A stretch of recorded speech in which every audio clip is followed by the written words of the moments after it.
अस्सलाम वालेकुम नाज़िन, सिंध राउंडअप में भली कार आओ आहियां रोशनी महमूद। नाज़िन सब खां पहिरीं ख़बर शामिल कंदासीं मनहड़ो खां, जिथे औरत मुबैना तौर 2 ॿारनि समेत रोहड़ी केनाल में टपो ॾेई छॾियो आहे। उन जा तफ़सील मालूम कंदासीं। असल लाइन ते मौजूद आहे मनहड़ो खां KTN न्यूज़ जो रिपोर्टर गुलाम मोहम्मद भट्टी। जी गुलाम मोहम्मद, वधीक कहिड़ा तफ़सील आहिनि इन हवाले सां?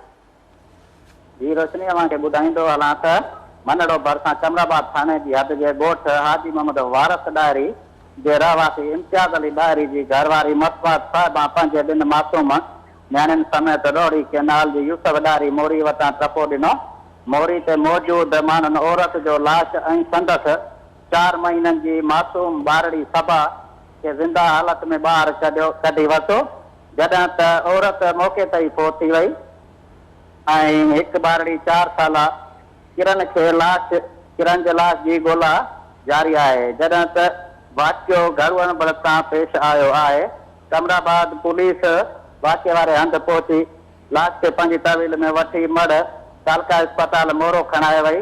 कानूनी घुर्जूं पूरियूं करण खां पोइ पोती औरत जो मड़ संदसि बालद अमीर बख्श हुजण ऐं संदसि भाइरनि वहीद नवीद ऐं शोभो खान हुजण हवाले कयो।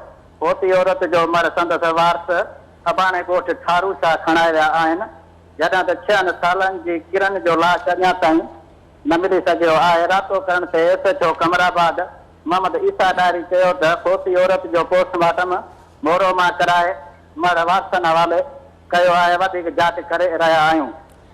गुलाम मोहम्मद, इन हवाले सां वारसनि जो को मौक़िफ़ आयो आहे, उन्हनि जो छा चवणु आहे?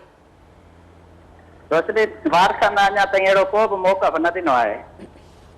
वॾी महिरबानी। नाज़िन, मनहड़ो खां गुलाम मोहम्मद भट्टी असांखे तफ़सील ॾिना आहिनि। मनहड़ो में औरत मुबैना तौर 2 ॿारनि समेत रोहड़ी केनाल में टपो ॾेई छॾियो आहे।